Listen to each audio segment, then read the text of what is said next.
जी, आप सब लोगों से आज दिन में दूसरी बार मुलाकात हो रही है। आपको मेरा नमस्कार। बहुत ही चिंताजनक कुछ खबरें सामने आ रही हैं और उसी संदर्भ में आप लोगों से बात करना भी जरूरी है और आपको बताना भी जरूरी है कि हम लोग क्या कर रहे हैं। निरंकुश शासन और घमंडी राजा क्या करता है, इसका सबसे बड़ा उदाहरण भारतीय जनता पार्टी, नरेंद्र मोदी और अमित शाह हैं। कोई बड़के राजा नहीं है आप। अगर आप कुछ गलत करिएगा, अगर आप कुछ गलत कहिएगा, अगर आप कुछ दुष्प्रचार करिएगा तो आपके खिलाफ एक्शन होगा।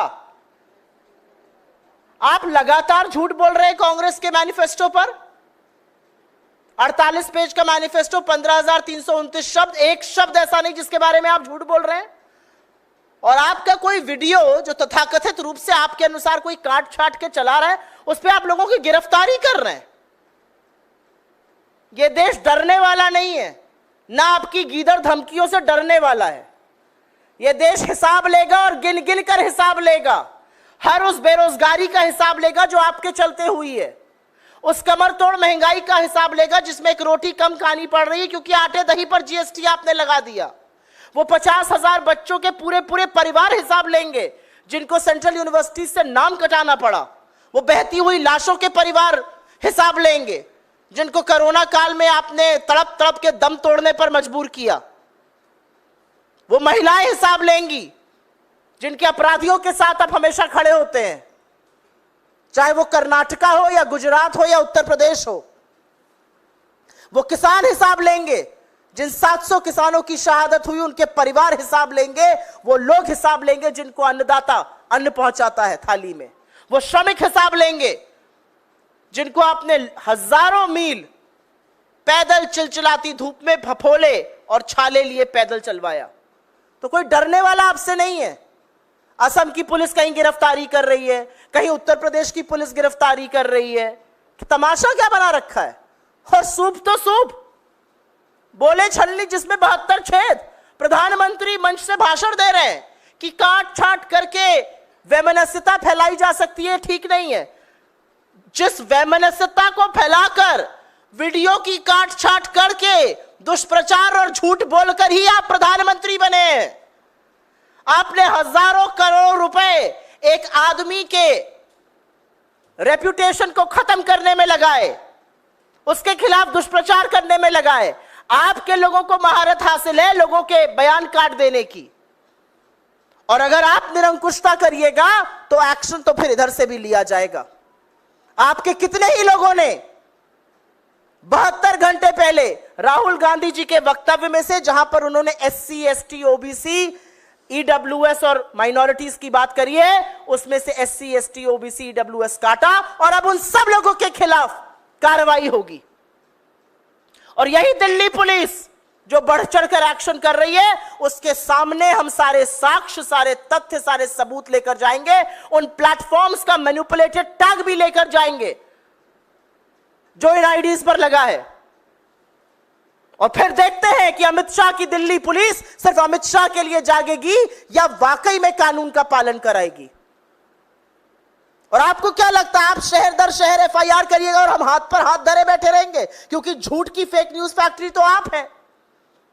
तो अब शुरुआत कर ही दी है तो FIR कर्नाटका में भी होगी, FIR तेलंगाना में भी होगी, तमिलनाडु में भी होगी, झारखंड में भी होगी, हिमाचल में भी होगी, हर उस जगह होगी जहां पर आपकी निरंकुशता कायम नहीं है।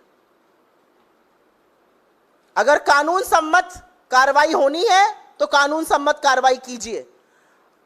अगर झूठ नहीं बोलना है तो सबसे पहले इस देश का प्रधानमंत्री अपना कान पकड़ के इस देश की देवतुल्य जनता से माफी मांगे कि कैसे 10 दिन से वो सिर्फ और सिर्फ निराधार झूठ बोल रहे हैं।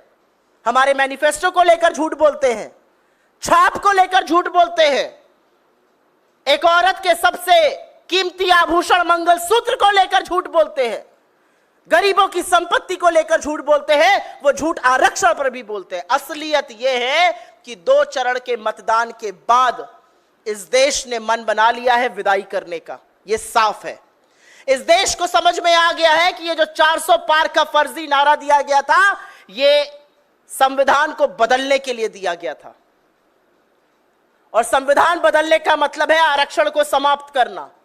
और यह देश की जनता उठ खड़ी हुई है, यह देश की जनता जागरूक है, पैरों के तले से जमीन खिसक गई है, वरना 48 घंटे में प्रधानमंत्री से लेकर अमित शाह और मोहन भागवत आकर बार बार सफाई न दे रहे होते।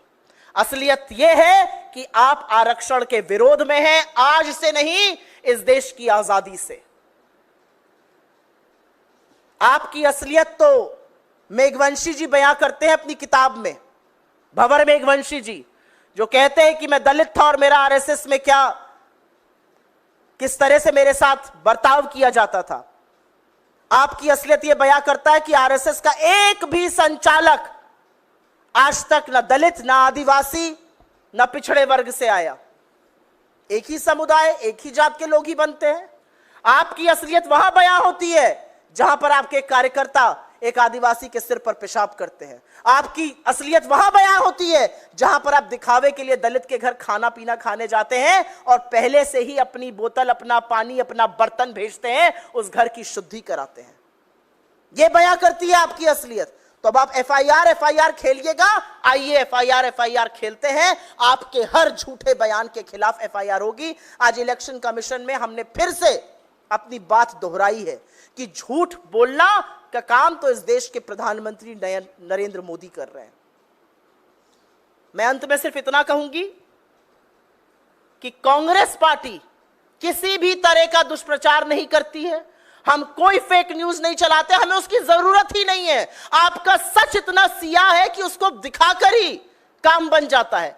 आप फेक न्यूज की फैक्ट्री चलाते हैं, आप झूठ बोलते हैं, आप लोगों के बयान काट छाट के चलाते हैं।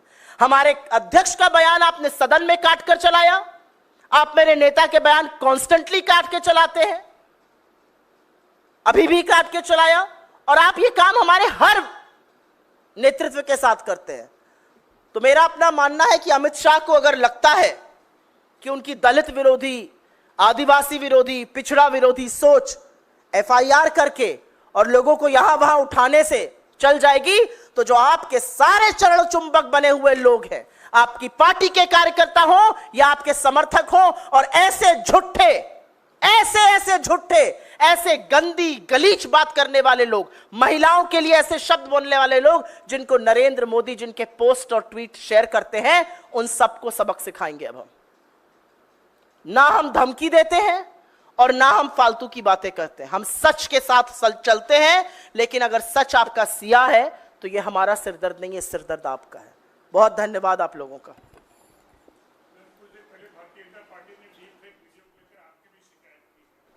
किसकी? कौन सा डीप फेक वीडियो है? बच्चों को लेकर कोई वीडियो है जिसको लेकर भारतीय जनता पार्टी ने आपके नाम से भी चुनाव आयोग में शिकायत की। भारतीय जनता पार्टी दिन भर शिकायत करती रहे, भारतीय जनता पार्टी मेरे नाम की माला जपती रहे, मुझे नहीं डरा सकते हैं। असलियत यह है कि प्रधानमंत्री झूठ बोलते हैं। प्रधानमंत्री मंगलसूत्र पर, एक समुदाय विशेष पर, हमारे मैनिफेस्टो पर लगातार झूठ बोलते हैं। अब जब उनकी असलियत पकड़ ली गई है, पता चल गया है उनका असली मंसूबा संविधान बदलने का था, अब इधर उधर की बातें कर रहे हैं। मुझे कोई फर्क नहीं पड़ता बीजेपी मेरे खिलाफ क्या करे। राहुल गांधी के सिपाही होना इतना आसान नहीं है। अगर आप राहुल गांधी के सिपाही हैं तो आप सर कलम करने को तैयार हैं। So if they believe that they can intimidate the Chief Minister of Telangana, who's also the PCC president, they really are living in a la-la land. Revant Reddy is a fighter. He fought the BRS, your B team. We trounced them. We trounced you. We ensured that you were relegated to the margins. You call him, you'll have a good day. धन्यवाद आप लोगों का।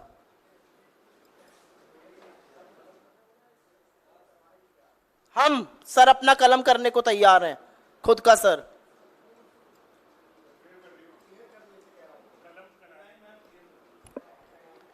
राहुल गांधी का सिपाही होना आसान नहीं है। राहुल गांधी का सिपाही वो नहीं हो सकता जो एक मुकदमा बचाने के लिए, एक यूनिवर्सिटी बचाने के लिए, अपने खिलाफ कोई केस बंद करने के लिए बीजेपी ज्वाइन कर ले। राहुल गांधी का सिपाही अपना सर कलम करने के लिए तैयार है।